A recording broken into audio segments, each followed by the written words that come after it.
So why did he need a black director? Could a white director not have?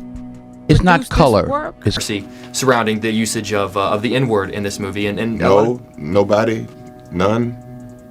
The word would be. Oh, I don't want to say it. Why not? I don't like to say it.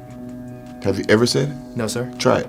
I don't like to say it. Try it. One thing about if me in politics is to give you a direct statement right there is be playing a game that I'm not interested in playing. Okay, to give you a direct statement. In an industry increasingly influenced by wokeness, a few Hollywood stars continue to push back against the mainstream narrative.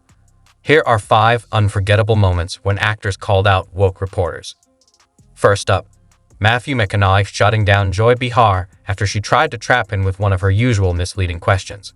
To be in his box, got to sit behind his parents, which was really awesome to see them when he brings them up and where they started. Isn't he an anti-vaxxer? I believe An anti-vaxxer? I believe so, yeah. I want to applaud you for being so outspoken against violence and gun violence in particular. And you're a Texan, and you spoke so passionately at the White House last year in the wake of that shooting at Rob. In 2023, Matthew McConaughey appeared on The View to promote his children's book. After discussing fatherhood and the inspiration behind the book, Sonny Hostin shifted the conversation to his 2022 speech on gun violence, sparking a heated discussion. Joy Behar, who had already tried to derail him earlier in the interview, made another attempt with a typical gotcha question. However, McConaughey wasn't having it, shutting her down with his trademark calm confidence. Officers in your future, can you see that? If it's where I would deem myself to be most useful, Yeah. yes. Do you think you could get elected in Texas being anti-gun? Do I think I could get elected in Texas being anti-gun? One thing about if me in politics is to give you a direct statement right there is be playing a game that I'm not interested in playing. To give you. What's interesting is that this isn't the first time the hosts of The View have tried to corner actors with woke questions.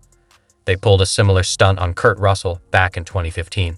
Some headlines for saying that you felt gun control laws wouldn't deter terrorists. Explain to folks. Interesting. Well, you know, these are these things where, first of all, I was in a situation, we do what we call the dog and pony. Right. We're out doing the dog and pony selling a picture. And you get sometimes you get what you feel is slightly ambushed by somebody who's really got an agenda. And that's sort of, I think, that's my opinion of what happened. Even more interesting, Kurt Russell's appearance on The View came shortly after he made headlines for shutting down another woke interviewer. Sensing potential trauma, the host tried to bring up the gun control debate again. But knowing how Russell typically handles these situations, they toned it down. However, Russell wasn't going to let them off the hook so easily. I like to watch is entertainers or actors get political. It's just something I can't stand watching. So having said that, no, I was kind of asked to put it in context somehow with this movie. You know, my personal feeling is that there's a big difference between Fantasyland and reality. Fantasyland is what we do.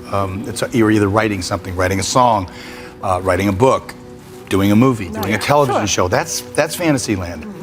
And that's where that stuff belongs. In reality, when we're dealing with things like terrorism and whatnot, we're all going to have different opinions on how to do it and how to deal with it. Yeah. Mine happens to be that I think there's a very strong reason founding fathers had for the second. It was nearly as remarkable as the time Denzel Washington confronted a woke reporter who accused him of being racist. He need a black director. Could a white director not have? It's not color. It's culture. Explain the difference, because I think we're Steven in a space Spielberg right did Schindler's List. Martin Scorsese did Goodfellas, right? Steven Spielberg could direct Goodfellas. Martin Scorsese probably could have done a good job with Schindler's List, but they're cultural differences. During a 2016 town hall for Fences, SiriusXM Urban Views reporter Karen Hunter tried to provoke Denzel Washington by asking why he didn't initially choose a white director for the film. While her question seemed simple, her tone quickly revealed she was pushing the woke inclusivity agenda. Denzel didn't back down, seizing the moment and delivering a response that made his position clear. You know, we all know what it is when a hot comb hits your hair on a Sunday morning, what it smells like. That's a cultural difference, not just a color difference. Right. So it's the culture.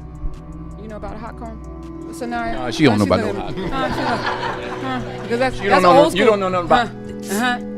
Dax. See how everybody laughed? That's a cultural difference. That's not a race difference. That's just that motion.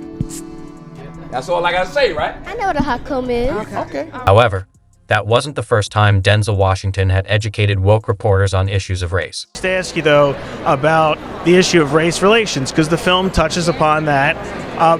Right now, under President Obama, over the last 8 years, in your mind, have race relations improved under his leadership? Race relationships have to do with race relationships. The premiere of Fences, Denzel Washington was once again bombarded with lame woke questions. Instead of focusing on celebrating the film, the reporter tried to steer the conversation into woke territory.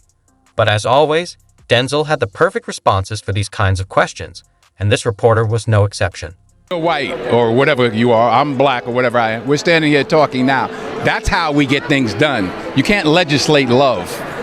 The President of the United States can't legislate us into liking each other. We have to step forward and ask questions about each other and engage. There's no law that says, oh, because I'm president, you all got to get along now.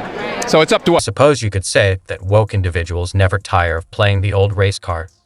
Fortunately, we have people like Samuel L. Jackson, who aren't afraid to put them in their place. A controversy surrounding the usage of the N-word in this movie, and No, nobody, none. The word would be. Oh, I don't want to say it. Why not? I don't like to say it. Have you ever said it? No, sir. Try it. I don't like to say it. Try it. Really? Seriously? We're not going to have this conversation unless you say it. During an interview promoting Django Unchained, Samuel L. Jackson had an intense moment with interviewer Jake Hamilton when Hamilton tried to sensationalize the use of the N-word. Jackson immediately called him out, challenging him to say it clearly. Hamilton wasn't prepared for that challenge. Move on to another question. Okay, awesome. I don't want to say it. Come on. Will you say it? No, fuck no. That's not the same thing. Why do you want me to They're say gonna bleep it when you say it on your show. Say it. I can't say it. If I say it, this question it won't make air. Okay, forget it. Okay, I'll skip it. Sorry, guys. It was a good question. No, it wasn't. It was a great question. It wasn't a great question if you can't say the word. I wanted to wrap things up. Let's revisit the moment when Morgan Freeman turned the tables on a reporter who was trying to provoke him into discussing woke topics related to Black History Month. History Month you find ridiculous. Why?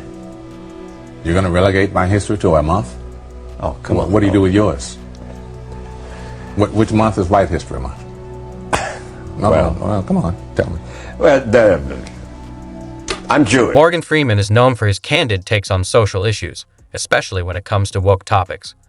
During his 60 Minutes interview with Mike Wallace, Freeman swiftly dismantled the concept of Black History Month, mocking it in under 30 seconds. He then offered a straightforward solution to racism that left Wallace speechless. Which month is Jewish History Month? There isn't one. Oh, why not? Yeah. Do you want one? No. I don't either. I don't want a Black History Month. Black history is American history. How are we going to get rid of racism? Stop talking about it. I'm going to stop calling you a white man. Yeah. And I'm going to ask you to stop calling me. Now that's how you get a woke person a complete factory reset. Subscribe for more content that exposes woke culture.